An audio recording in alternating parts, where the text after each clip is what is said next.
Social മീഡിയയിൽ വൈറലായിക്കൊണ്ടിരിക്കുന്ന പഴയ കാലത്തെ പാലൊഴിക്കാത്ത പാൽ ചായ, അതാണ് ഇന്നത്തെ നമ്മുടെ റെസിപ്പി. ആദ്യം തന്നെ ഒരു പാത്രം വെച്ച് അതിലേക്ക് 2 ഗ്ലാസ് വെള്ളം ഒഴിച്ചു കൊടുക്കാം.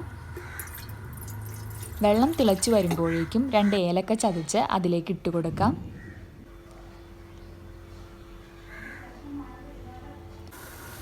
കുറച്ച് തേയില കൂടി ഇട്ട് കഴിഞ്ഞാൽ നമ്മുടെ സുലൈമാനി റെഡിയായി.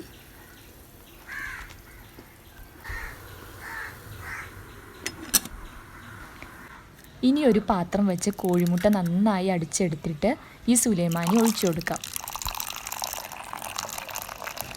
ഇനി ഒരു 3 ടീസ്പൂൺ പഞ്ചസാര കൂടി ഇട്ട് കഴിഞ്ഞാൽ മുട്ടച്ചായ റെഡി.